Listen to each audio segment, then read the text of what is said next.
രാഹുലിനെതിരായ രണ്ടാമത്തെ ബലാത്സംഗ കേസിൽ അതിജീവിതയുടെ ഞെട്ടിപ്പിക്കുന്ന മൊഴി പുറത്ത്.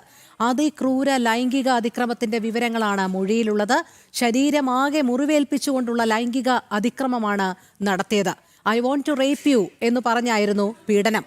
IG ജി പൂങ്കുഴലിയുടെ നേതൃത്വത്തിൽ കേരളത്തിന് പുറത്തുവച്ചാണ് അതിജീവിതയുടെ മൊഴി രേഖപ്പെടുത്തിയത്. ഈ കേസിൽ രാഹുലിന്റെ ജാമ്യാപേക്ഷയിൽ തിരുവനന്തപുരം അഡീഷണൽ സെഷൻസ് കോടതി ഉടൻ വിശദമായ വാദം കേൾക്കും. ശ്രീനന്ദ ചേരുന്നു കൂടുതൽ വിവരങ്ങളുമായി. ശ്രീനന്ദ, അങ്ങേയറ്റം ഞെട്ടിപ്പിക്കുന്ന മൊഴിയാണ് അതിജീവിത നൽകിയിരിക്കുന്നത്. എന്തായാലും രാഹുൽ മാങ്കൂട്ടത്തിനെതിരായ അതിജീവിതയുടെ രണ്ടാമത്തെ ബലാത്സംഗ കേസിലെ അതിജീവിതയുടെ ആ മൊഴികളിൽ എന്തെല്ലാം കാര്യങ്ങളാണ് പറയുന്നത്?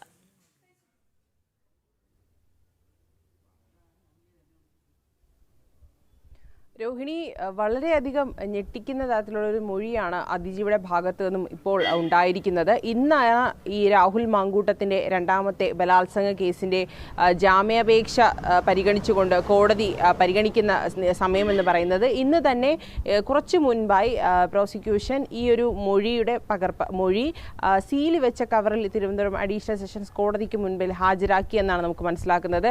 ഈ മൊഴിയിൽ പറയുന്നത് തികച്ചും വളരെയധികം ജനകമായ ഒരു കാര്യമാണ്. കാരണം ആ പെൺകുട്ടിയുടെ മൊഴിയെടുത്തത് കേരളത്തിന് പുറത്ത് വെച്ചിട്ടാണ്. SP പൂങ്കുഴലിയുടെ നേതൃത്വത്തിലുള്ള സംഘം പുറത്തുപോയാണ് ബംഗളൂരുവിൽ വെച്ചാണ് മൊഴിയെടുത്തതെന്ന് പറയപ്പെടുന്നുണ്ട്. പക്ഷേ അതിൽ ഇതുവരെയും വ്യക്തതയൊന്നും തന്നെ വന്നിട്ടില്ല. എന്നാൽ മൊഴിയിൽ പറയുന്നത് തനിക്ക് ഭയമാണ് ഈ കേസുമായി മുന്നോട്ട് പോകാൻ. കാരണം രാഹുലിനെ തനിക്ക് ഭയമാണ്. രാഹുൽ തന്നെ എന്തെങ്കിലും അപായപ്പെടുത്തുമോ എന്നുള്ള ഭയമുണ്ട് തനിക്കിപ്പോഴും. അതുകൊണ്ട് തന്നെ ഈ കേസുമായി മുന്നോട്ട് പോകുന്നതിൽ തനിക്ക് പേടിയുണ്ട് എന്നൊരു കാര്യം പോലീസിനോട് ഈ ഒരു പരാതിക്കാരി അതിജീവിത പറയുകയുണ്ടായി. അതുപോലെ തന്നെ പറഞ്ഞിട്ടുണ്ട് തന്നെ വളരെ മൃഗീയ രീതിയിലാണ് ബലാത്സംഗം ചെയ്തത്. തന്നെ ബലാത്സംഗം ചെയ്യുമ്പോൾ I want to rape you എന്ന് അദ്ദേഹം വളരെ ക്രൂരമായ രീതിയിൽ പറഞ്ഞുകൊണ്ടാണ് തന്നോട് ഇത്രയും വലിയൊരു അതിക്രമം നടത്തിയത് എന്ന് പെൺകുട്ടി വളരെ വിഷമിച്ചുകൊണ്ട് ആ ഒരു പോലീസിനോട് നൽകിയ മൊഴിയിൽ പറയുന്നുണ്ട്. ശേഷം ഈ ഒരു ഹോം സ്റ്റേയിൽ വിളിച്ചു വരുത്തിയത് തന്നെ വിവാഹം ചെയ്യാമെന്നുള്ള വാഗ്ദാനം നൽകിക്കൊണ്ടാണ് ഈ ഒരു ഹോം സ്റ്റേയിൽ വിളിച്ചു വരുത്തിയത്. ശേഷം അതൊരു പീഡനത്തിലേക്ക് കടക്കുകയായിരുന്നു.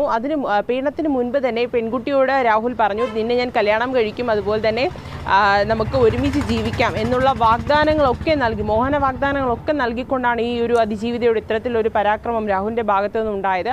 ശേഷം ഇതെല്ലാം കഴിഞ്ഞതിന് ശേഷം വീണ്ടും രാഹുൽ ഈ പെൺകുട്ടിയോട് സംസാരിക്കാനും അതുപോലെ അടുത്തിടപഴകാനും ശ്രമിച്ചു. എന്നാൽ ഈ ഒരു ബലാത്സംഗം നടന്നതിന് ശേഷം തനിക്ക് ഈ ബന്ധത്തിൽ താല്പര്യമില്ല എന്ന് രാഹുൽ പറഞ്ഞിട്ട് പോയെങ്കിലും വീണ്ടും രാഹുൽ ഈ പെൺകുട്ടിയെ സമീപിക്കുന്ന ഒരു സാഹചര്യമുണ്ടായി. അപ്പോൾ പെൺകുട്ടിയോട് ഇയാൾ പറയുന്ന കാര്യമെന്ന് പറഞ്ഞ് തനിക്കൊരു കുഞ്ഞിനെ വേണം, നമുക്കൊരു കുഞ്ഞിനെ വേണം എന്നൊരു വിചിത്രമായൊരു കാര്യമാണ് രാഹുൽ ഈ പെൺകുട്ടിയോട് പറഞ്ഞത്. ആ ഒരു കാര്യം കേട്ടപ്പോൾ പെൺകുട്ടിക്ക് ഒട്ടും അത് ഉൾക്കൊള്ളാൻ കഴിയാത്തൊരു ഒരു കാര്യമാണ് രാഹുലിൻ്റെ ഭാഗത്തു നിന്നുണ്ടായത്. നമുക്കൊരു കുഞ്ഞിനെ വേണമെന്നാൽ നമുക്ക് ഒരുമിച്ച് ജീവിക്കാൻ സാധിക്കും എന്നൊക്കെയുള്ള വാഗ്ദാനങ്ങളൊക്കെ ഈ പെൺകുട്ടിക്ക് നൽകി. അതുപോലെ ഫോൺ വിളിക്കുമ്പോൾ ഇയാൾ അസഭ്യമായി സംസാരിക്കുന്ന ഒരു സാഹചര്യവും ഉണ്ടായിരുന്നു. ശേഷം വീടിൻ്റെ മുന്നിലൊക്കെ കാറ് കൊണ്ടിട്ട് കാറിൽ വന്ന് നിന്നിട്ട് കാറിൽ കയറാനും വരാനും ഒക്കെ പറയുന്നു. എന്നിട്ട് അസഭ്യമായി സംസാരിക്കുന്നു. അങ്ങനെയുള്ള നിരവധി പ്രശ്നങ്ങളാണ് ഈ ഒരു പെൺകുട്ടി ഇപ്പോൾ പൂങ്കുഴലിക്ക് നൽകിയ മൊഴിയിൽ പറയുന്നത്. എന്തായാലും മൊഴി ഇപ്പോൾ പോലീസ് മജിസ്ട്രേറ്റിന് മുന്നിൽ ഹാജരാക്കിയിട്ടുണ്ട്. ഇതിൻ്റെയൊക്കെ അടിസ്ഥാനത്തിലാകും ഈ രണ്ടാമത്തെ പെൺകുട്ടിയുടെ പീഡന പരാതിയിൽ രാഹുലിന് ജാമ്യം നൽകുമോ ഇല്ലയോ എന്നുള്ള കാര്യത്തിലൊക്കെ ഒരു വ്യക്തത വരിക. ഒന്നാമത്തെ പെൺകുട്ടിയുടെ പരാതിയിൽ ജാമ്യം നിഷേധിച്ചിരുന്നു, ഹൈക്കോടതി ജാമ്യം നിഷേധിച്ചിരുന്നു തിരുവനന്തപുരത്തെ മജിസ്ട്രേറ്റ്. അങ്ങനെയാണെങ്കിൽ രണ്ടാമത്തെ പെൺകുട്ടിയുടെ പരാതിയിൽ എന്തായിരിക്കും രാഹുലിനെതിരെ ഉണ്ടാകാൻ പോകുന്ന തീരുമാനം, ജാമ്യം നിഷേധിക്കുമോ ഇല്ലയോ എന്നുള്ളതൊക്കെയുള്ള വലിയൊരു കാര്യമാണ്. കാരണം ഇത്തരത്തിൽ വളരെ മൃഗീയമായ രീതിയിലുള്ളൊരു മൊഴിയാണ് പെൺകുട്ടിയുടെ ഭാഗത്ത്, അതിജീവിതയുടെ ഭാഗത്ത് നിന്നും ഇപ്പോൾ ഉണ്ടായിരിക്കുന്നത്. രോഹിണി, ശരി, ശ്രീനന്ദയാണ് വിവരങ്ങൾ നൽകിയത്.